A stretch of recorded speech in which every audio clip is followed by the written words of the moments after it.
नमस्कार, आप देख रहे हैं इंडियन एसकेपी न्यूज़। आज ही के दिन यानी 15 जुलाई को भारतीय सेना द्वारा ऑपरेशन खुखरी को अंजाम दिया गया था। क्या था ये ऑपरेशन खुखरी? अफ्रीका में क्यों बंधक बनाए गए थे 223 जवान? सेना के इस पूरे ऑपरेशन को विस्तार से बताएं, उससे पहले कुछ सुर्खियाँ। गूगल करेगा 33,000 करोड़ का निवेश। आपको बता दें, गूगल कंपनी ने रिलायंस इंडस्ट्रीज़ के साथ मिलकर एक बड़ा फैसला लिया है। आज यानी 15 जुलाई को रिलायंस इंडस्ट्रीज़ की 43वीं एनुअल मीटिंग AGM शुरू हो चुकी है। इस मीटिंग को संबोधित करते हुए रिलायंस इंडस्ट्री के चेयरमैन मुकेश अंबानी ने बताया कि गूगल 33,737 करोड़ रुपए का निवेश करेगा। मुकेश अंबानी ने बताया कि हम स्वदेशी स्तर पर विकसित 5G सॉल्यूशन ट्रायल के लिए तैयार हैं। यह प्रधानमंत्री नरेंद्र मोदी के आत्मनिर्भर भारत के अभियान को समर्पित होगा। राजस्थान में चल रहे उथल पुथल के बीच सचिन पायलट ने एक बड़ा फैसला लिया। उन्होंने NDTV से बात करते हुए कहा, बीजेपी में नहीं जाऊंगा, छवि बिगाड़ने के लिए ऐसा कह रहे हैं लोग। जी आपको बता दें, पार्टी के खिलाफ बगावत कर रहे कांग्रेस नेता सचिन पायलट लगातार यह कह रहे हैं कि वो भारतीय जनता पार्टी में शामिल नहीं हो रहे हैं।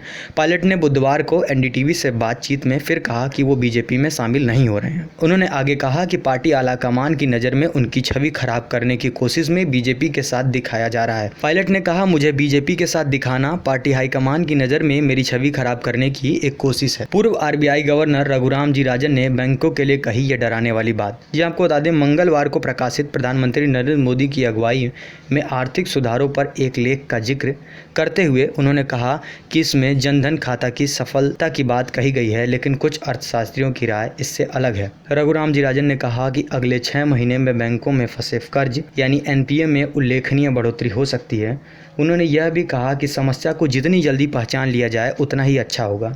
कोविड-19 और उसकी रोकथाम के लिए लॉकडाउन से कंपनियों पर प्रतिकूल प्रभाव पड़ रहा है और उनमें से कई कर्ज की किस्त लौटाने में कठिनाइयों का सामना कर रही हैं। भारत चीन के बीच कोर कमांडर स्तरीय वार्ता, 14 घंटों तक चली बैठक। जी आपको बता दें, भारत और चीन के बीच जारी तनाव दूर करने के लिए मंगलवार को कोर कमांडर स्तरीय वार्ता हुई।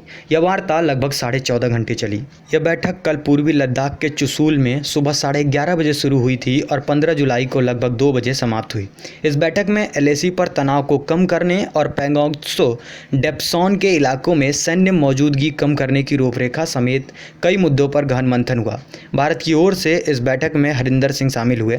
इस बैठक में LAC पर दोनों तरफ मौजूद करीब 30,000 सैनिकों के डी-एस्केलेशन प्रमोशन का पूरा रोड मैप बनाने को लेकर भी मंथन हुआ।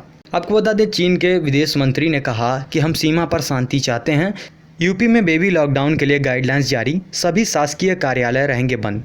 जी आपको बता दें, उत्तर प्रदेश में प्रत्येक शनिवार और रविवार को बेबी लॉकडाउन लगाया जाएगा। इसके लिए सरकार ने गाइडलाइंस भी जारी कर दी हैं। यह लॉकडाउन शुक्रवार रात 10 बजे से सोमवार सुबह 5 बजे तक लागू रहेगा। जी आपको बता दें, यह लॉकडाउन शुक्रवार रात 10 बजे से सोमवार सुबह 5 बजे तक लागू रहेगा। इस दौरान सभी बाजार, मॉल व दफ्तर बंद रहेंगे। ऑपरेशन खुखरी अफ्रीका में आज ही के दिन अंजाम दिया गया था, जिसमें भारतीय सेना ने 223 बंधकों को आज़ाद कराया था। जी आपको बता दें, यूनाइटेड नेशन के शांति मिशन में लगे भारतीय सेना के जवानों को विद्रोहियों के संगठन रेवोल्यूशनरी यूनाइटेड फ्रंट ने बंधक बनाकर रखा था। उन विद्रोहियों से कई देश उलझना नहीं चाहते थे। यही वजह थी कि भारत को ऑपरेशन खुखरी के लिए अमेरिका और ब्रिटेन ने भी किसी तरीके की मदद देने से साफ मना कर दिया। ऐसे में भारतीय सेना ने इस मिशन को अकेले ही अंजाम दिया।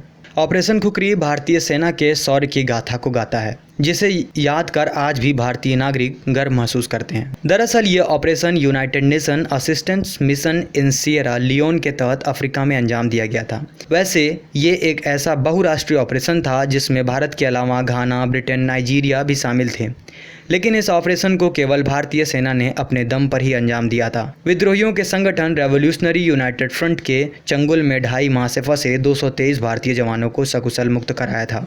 खबरों की ताज़ा अपडेट के लिए चैनल के साथ बने रहें। वीडियो अच्छा लगा हो तो वीडियो को लाइक, शेयर और सब्सक्राइब करें। धन्यवाद।